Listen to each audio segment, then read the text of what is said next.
se a gente não tem coragem, muitas vezes, de rasgar algumas realidades,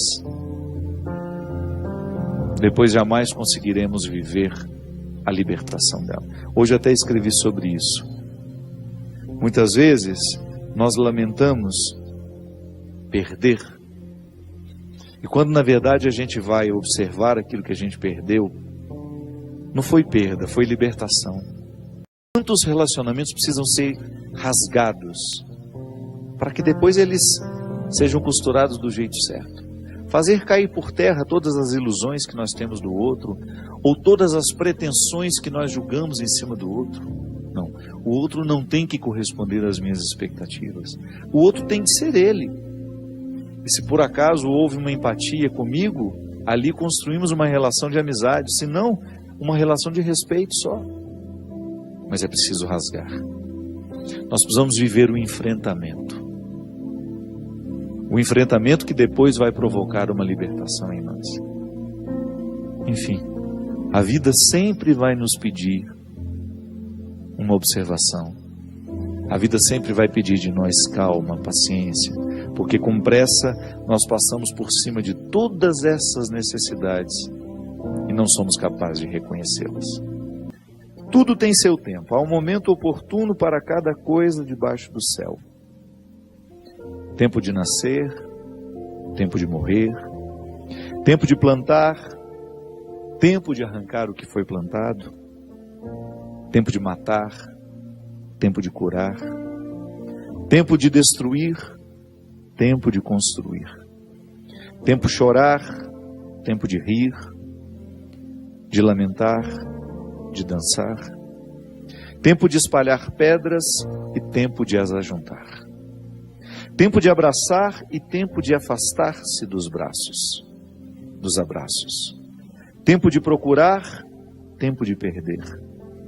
Tempo de guardar, tempo de jogar fora. Tempo de rasgar e tempo de costurar. Tempo de calar e tempo de falar. Tempo do amor, tempo do ódio, tempo da guerra, tempo da paz. Muitas vezes nós matamos a nossa vida, ou matamos a oportunidade de viver bem, porque nós não somos capazes de fazer a leitura correta do que o tempo está nos pedindo. Porque é assim mesmo. Cada dia o tempo vai nos pedir alguma coisa. E é esse olhar atento que vai dando a gente essa condição, essa clareza de perceber o que de fato hoje grita pelo meu nome.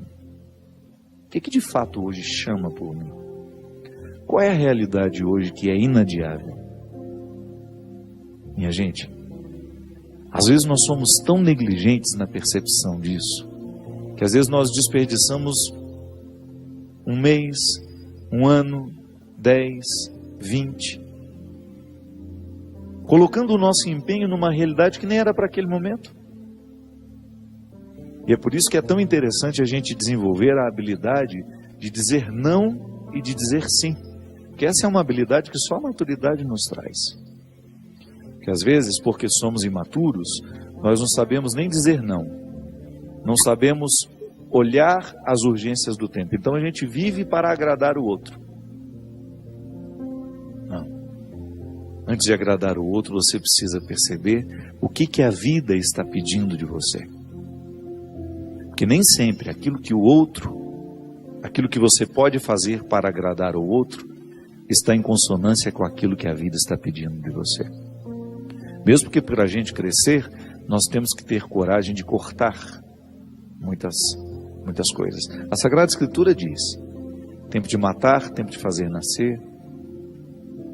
Tudo depende da percepção aguçada que nós precisamos ter para olhar o momento presente e descobrir o que de fato merece o nosso empenho. Quantas vezes eu na minha vida me empenhei no lugar errado, na questão errada. E depois não tem como ser feliz. Não tem como eu descobrir um contentamento sabendo que o meu empenho não foi onde deveria ter me empenhado.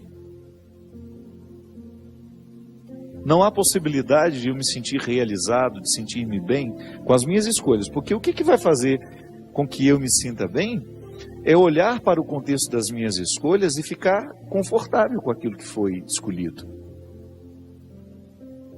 É interessante porque, às vezes, a nossa maneira de viver nos priva até mesmo dessa percepção. Nós estamos muito estranhos a nós. Não é estranho com o outro, não. É estranho a nós mesmos. Estranhos a nós mesmos. A música fala, né, que às vezes nós ficamos sem alma.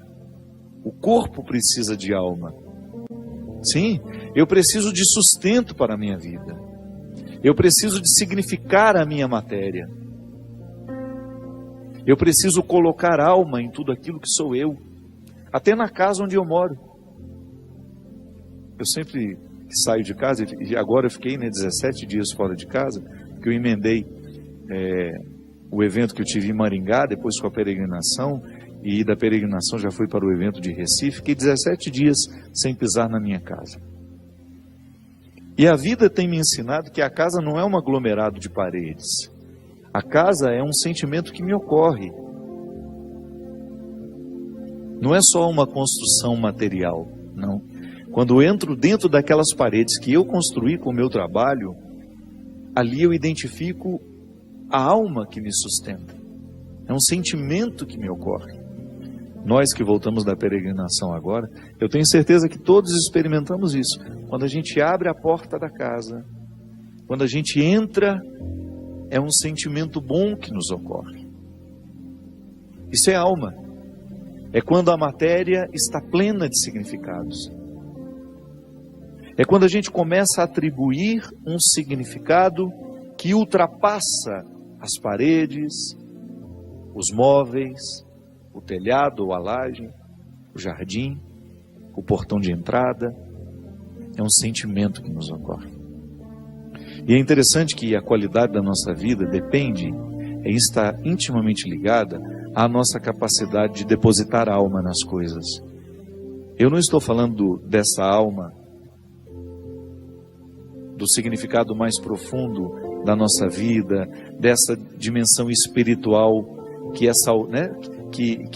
me conecta com a eternidade. Não. Eu estou falando de tudo aquilo que vive e que faz sentido à matéria. Traz sentido àquilo que é material. Então a gente usa de maneira inadequada o termo alma. Perceber que os meus objetos estão perpassados por um significado que ultrapassa a matéria. Como dizia Rubem Alves, né? Existem coisas que são mais que coisas, são coisas que nos fazem lembrar. Isto é, virar um sacramental. Da mesma maneira como eu trago uma lembrancinha da viagem, aquilo é para mim apenas um sacramental de alguma coisa que foi boa, que foi vivida, que foi experimentada, que me fez bem. Mas agora, na minha oportunidade de colocar alma nesse corpo, nessa oportunidade única que eu tenho de viver diariamente bem a minha vida e assim inflar ar em tudo isso, da mesma maneira como eu percebo essa outra alma das coisas, da minha casa quando chego, de um sentimento que me ocorre. O viver bem, me trazendo a consciência de que hoje, quando eu observo as urgências da minha vida e me empenho nessas urgências, eu estou colocando alma no meu corpo. Ah, padre, essa visão separatista não combina com a teologia cristã. Eu sei, isso é só didática. Essa separação é apenas didática. Funciona tudo junto, corpo e alma estão, embora sejam realidades distintas, funcionam juntas. É unidade. Nós proclamamos a unidade de tudo isso. Agora, quando eu percebo, quando eu identifico que eu não estou fazendo, que eu não estou me empenhando para viver bem, eu estou sim fragilizando os recursos da minha alma, que são justamente para me ajudar a viver bem a própria vida do corpo. Trabalham em conjunto, minha gente. E nós muitas vezes negligenciamos a observância do tempo, como na Escritura que diz.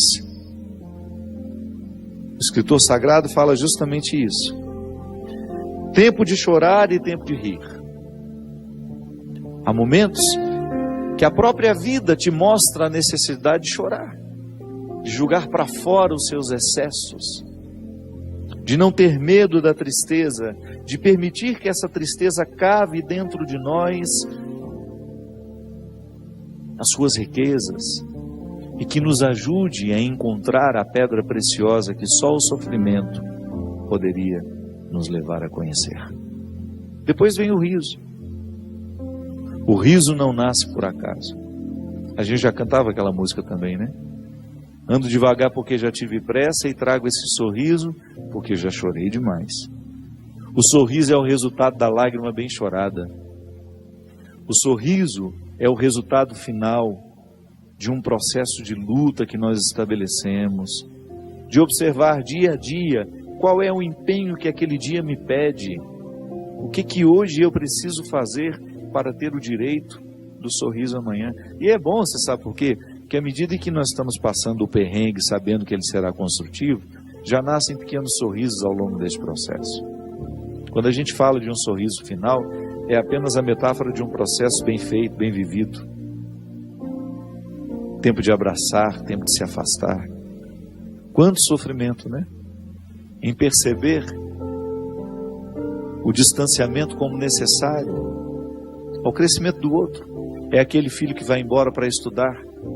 Não dá para reter filhos. Por isso que é tempo de abraçar, é tempo de cuidar, é tempo de estar junto. E vai chegar um momento em que esse afastamento será necessário para o próprio curso da vida. Depois volta. Mas no primeiro momento a gente precisa do distanciamento. É a urgência do dia. Chegou a época, é preciso estudar, é preciso buscar um futuro fora daqui. Minha gente, quando nós observamos o movimento do tempo e as suas urgências, a gente entra dentro do contexto de uma sabedoria irrenunciável à nossa realização humana. Tempo de rasgar, tempo de costurar. Deixe que o amor cure o coração, que as mágoas do passado se tornem em perdão. Deixe que o olhar do Cristo, seu Senhor, transforme a sua